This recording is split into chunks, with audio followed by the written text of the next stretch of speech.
host of his own Emmy-nominated late-night talk show. This new book is called Thank You Notes. So let me thank you, Jimmy Fallon, for doing my show and saving me from having to talk about J-Lo's breakup and the debt ceiling. Oh, my God. Wait, we're not getting on those topics at all? Thank you for having me. Yeah. Thank you. I think we've had it kind of up to here with those topics. Yeah, we're sick of it. I mean, J-Lo's married. Who cares? They weren't even that interesting, yeah. And the debt ceiling was like, please. The debt ceiling's really boring. Get to the end already. All right, yeah. And now it's all over with, and now we can talk about enjoying the summer. Exactly. Getting back. Now, your show, an Emmy nomination. Yeah. I mean, Leno didn't get it. Letterman didn't get an Emmy nomination. No, just it was you. tricky. Yeah, it was a crazy thing. We thought we were going to get 0 nominations because if you look at the thing, you go, oh well, Daily Show will get one, Colbert will get one, and you know this, and Letterman and Leno and Bill Maher. Yeah. So it's like they're all taken up, and Saturday Night Live. Yeah. So we just go like, well, whatever. Look, either way, we're proud of our show. We're happy to do what we're doing. It's fine. Well, you have a lot of competition, but of all of them, I would say you are the most amiable. I like that. Yeah. I mean, I'll take that. I'll take yeah. Meaning you're funny and amiable, so therefore the committee might say, hey, we like him. He's good looking. He's funny. He's sweet. I like this. See what I mean? Maybe. So you think we actually have a shot at maybe something? You do. So now, you just ruined the whole night for me now. Yeah. Now I was just going just to get drunk and just not remember what happened. And either way, I was going to run on stage when, like, Modern Family wins. Did you? Yeah, and just go, hey, I just want to give a shout-out to... No. But I didn't. I was like, what we're going to... Last time... You can thank Jesus. That's always a pleasure. But I think people don't thank Jesus when they lose. No. They go, hey, thanks a lot, Jesus. Could have helped out a little bit more, huh? Could have told somebody else. But I think we're just going to go with the idea. I mean, I guess 1 in 6 nominees, so 1 in 6 chances of winning. Yeah, you've got a chance. So you should actually think about what we're going to say. Yeah. I hate when people get up there and they go like, oh, I didn't think we were going to win. It's like, we had a better shot than I did. I was sitting at home. I didn't even get nominated. So you had 1 in 6 chance of winning, yeah. Yeah, exactly. Yeah, so you at least have something prepared, but we're just going to go. We're already having a party out there. It's going to be fun. Yeah. And, but honestly, we didn't even stress. When we first found out nominations, I said to everybody, like, look, doesn't matter if we get nominated or not. We're happy. I'm so proud of our show. We have great people that work really hard. Then when I came in, everyone was just like crying and hugging and like screaming, like, oh my God, we got Of course, everybody's excited. a bunch of mushes, over at late night. It's like, oh my God, I hugged like 30 people before I made it to my office. I love when people cry. It's like just a statue. Get over yourself. Yeah, exactly. Now, let's talk about the Jersey Shore for a second, because this premiered on Thursday, and I know you love to spoof them. So let's take a look at some of your work here. The Jersey floor is all about the lifestyle. Back on the Jersey floor, baby, woo! It's like freaking paradise. I feel like I'm home here. I can be myself. I can dress the way I want to dress, you know. I do shots, I tan, and I drink. STDs. Shots, tanning, drinking. That's hysterical. STD. That hairdo, though. It's pretty awesome. Like at Pauly D's, well, we have the best hair. Makeup is great in our show, and like we work so hard to like do different like sketches, which is, you know, a lot of the other shows don't do. You know, you don't have to. I mean, we're a talk show, really, so you don't just have to. But we do things besides talk, and we do sketches. But that's your thing. Yeah. Yeah. That's what we just found. I mean, from Saturday Night Live and all that stuff. I think like the Jersey Shore. I'm obsessed with that show. I think it's fantastic. I like. What do you looking like at them. about it? They're just so unlike me. It's like watching something. I go, I would never do that. I would never make those choices. I would never, like, you know, they drive by a club and it's packed. They go, that place is packed. We got to go there. I'm like, that's the opposite of me. If I drive by a deli and I go, there's too many people in that deli. I want to go to a place where no one is. I don't want to go to a bar and talk to anyone. I don't want to. So I mean, that's so the opposite of me. But I love them. I'm obsessed with them. We had a couple of them on the show. You know, Pauly D and Snooki and those guys. And I think they actually have good attitudes. I like Pauly D. You like him? I like him. I think he's got like a good attitude. He's like, look, everything might go away, you know, in like 10 minutes from now. I don't know.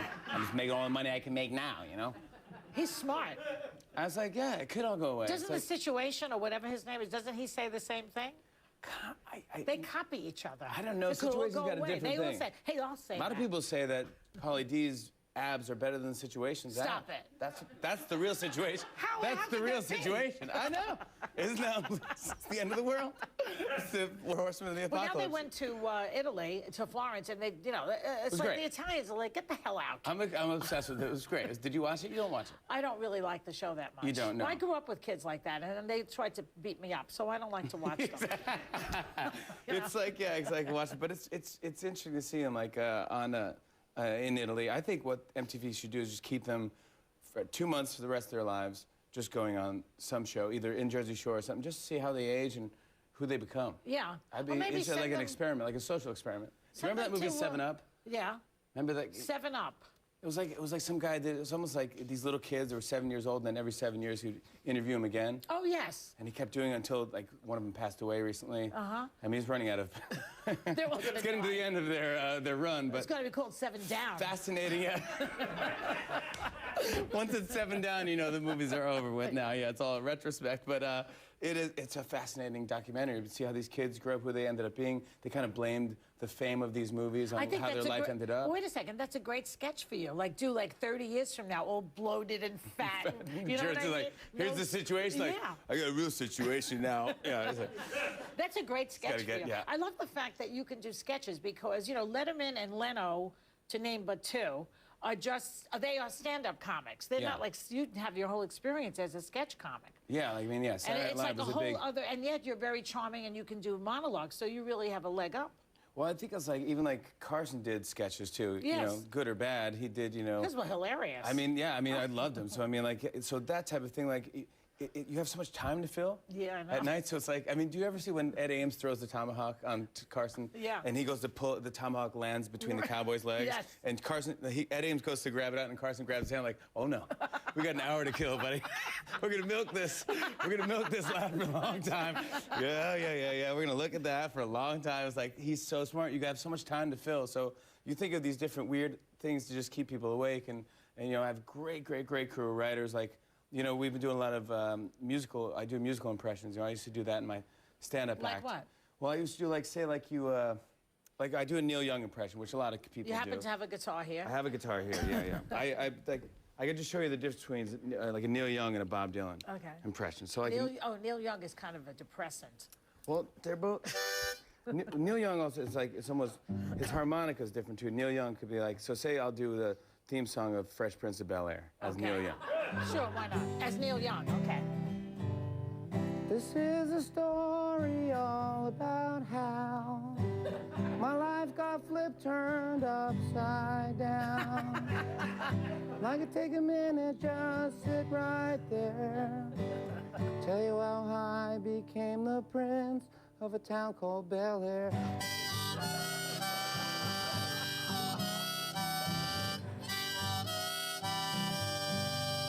Now, Bob Dylan, Yeah.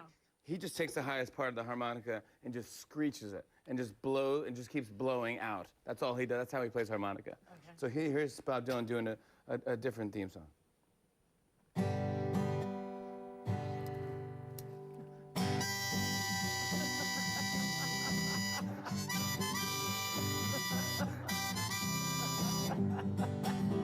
New boy in the neighborhood lives upstairs and is understood.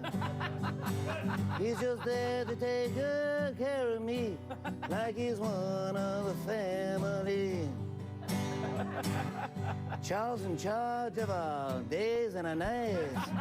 Charles in charge of our wrongs and our rights. Charles in charge of our days and our nights. Charles in charge of our wrongs and our rights. And I said, I want Charles in charge of me.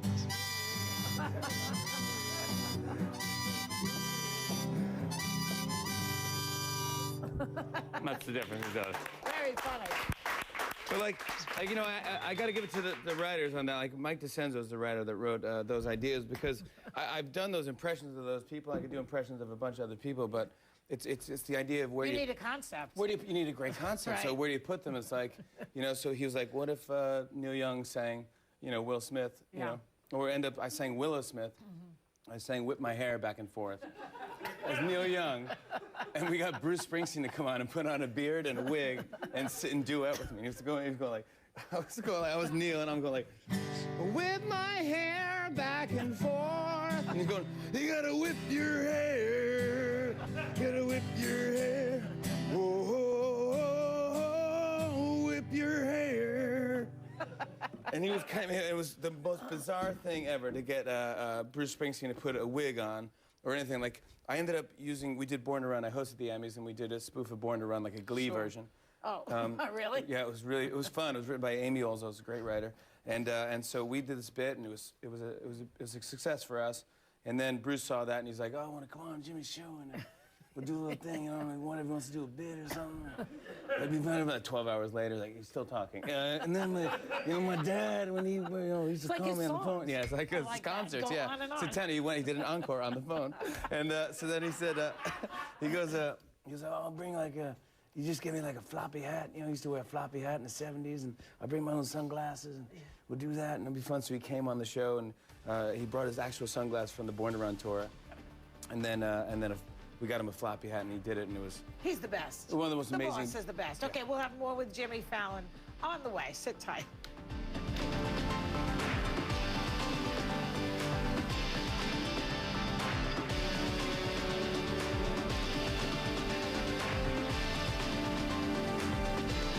The Joy Behar Show is brought to you by Dulcolac.